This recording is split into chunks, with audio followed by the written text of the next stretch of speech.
Hey guys, welcome to the Tone Show, the Christmas edition. Today we're talking about why Sam is the way he is and why you should probably never help anybody in a zombie apocalypse. It never turns out good. On the Tone Show. Crazy mother.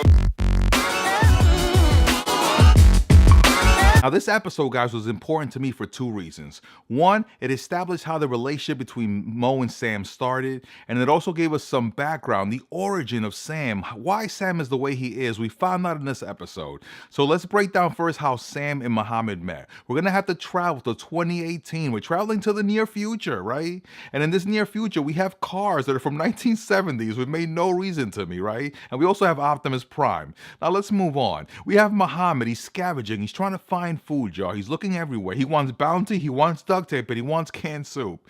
And he's not going to take any bag because a bag would be too convenient, right? And behind him, he hears some sounds. He sees a stranger with a bat doing his best Negan impression. And this stranger is Sam, and he has his very own Lucille, and he's taking care of business. So Mohammed says, you know what? I don't want no part of this, and he runs off. Later on, Mohammed is camping under the stars, and he looks up and he sees the same stranger from before about to commit suicide. We later find out that this stranger, who is Sam, is not committing suicide, but he's trying to lure Mohammed into some elaborate plot to kill him. So Sam is not only a serial killer and a psychopath, but he's also super elaborate. He could have easily killed Mohammed before by hitting him over the head with his own Lucille when Mohammed was looking through that bag for that guy who was dead.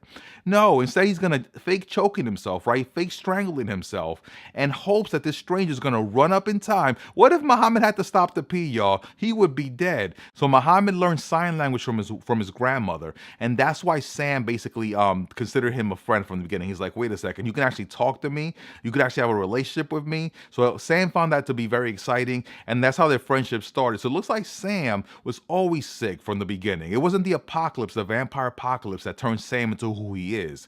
Looks like Sam was always sick, and we learned this from a flashback. So Sam has Mohammed in this I would say like this campground basically. And in this campground, we later find out this is where Sam is from. This is actually Sam's home. And Sam, we see in a flashback, was always killing little animals, and he worked his way up to humans. Looks like Sam was always a serial killer. He was always sick. And his father in the flashback, who looks like a man of religion, found out that he killed a cat, maybe the family cat, I don't know. And he was very upset. So Sam turns around and stabs him in the eye. He tries to turn him into the next Deathstroke from DC, right? And his father obviously doesn't take good to this. He doesn't take well to this. So he hits him upside the head, right? He cups his ears like some WWF classic move, and he loses all hearing. So this is how Sam loses his hearing. I thought it was interesting to see that Sam has always been this way. He's always been basically a serial killer. He just worked his way up from killing small animals like cats. We found out he still likes killing rabbits because he offered Kara a rabbit. Looks like rabbit's quite delicious, y'all. And another thing, Sam has a really crazy sick fetish, y'all, for putting people out in the sun.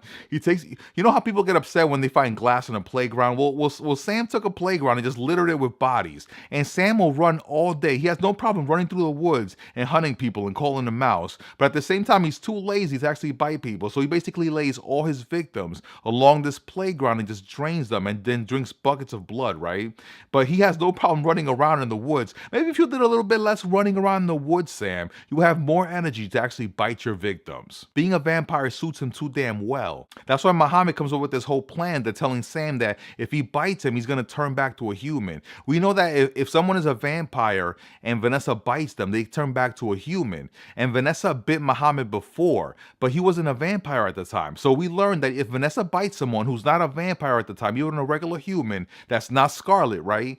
That human can still be turned into a vampire. That's what we learned from this episode. I thought that Mohammed was telling the truth. If Sam bit him, I thought Sam was going to turn back to a human. But at the end, Sam was so desperate. He didn't want to lose his only friend. Even if Sam plotted with Kara, that's that new girl we met with. It's Kara with a C, y'all. Cara, Kara.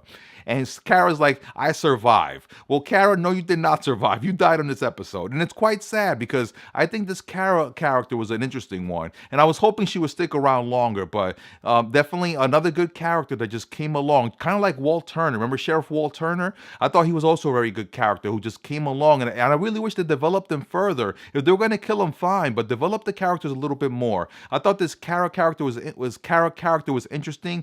I thought it gave another dimension to Mo. Remember Mo? His whole purpose was to find his sister before, and it's really odd, and also And it's really ironic, I would say, or a happenstance that Mo ends up killing Kara just like he had to kill his sister, and he killed his sister kind of out of mercy because his sister was wanted to be a vampire and she was just headed down a wrong path from the beginning. So he saved Kara by killing her. So anybody who Mo wants to save, he basically kills them. Mo, please do not save me. So at the end, you saw that Sam wanted to save Mo, and even though Mo told him that Vanessa had bit him, which turned out to be a lie, he still bit Mo because he just wanted him to survive. And at the end, Mo becomes a vampire. And that's great because Van Helsing got approved for season 3, y'all. Syfy renewed Van Helsing for season 3. Season 3's coming, exciting stuff right there.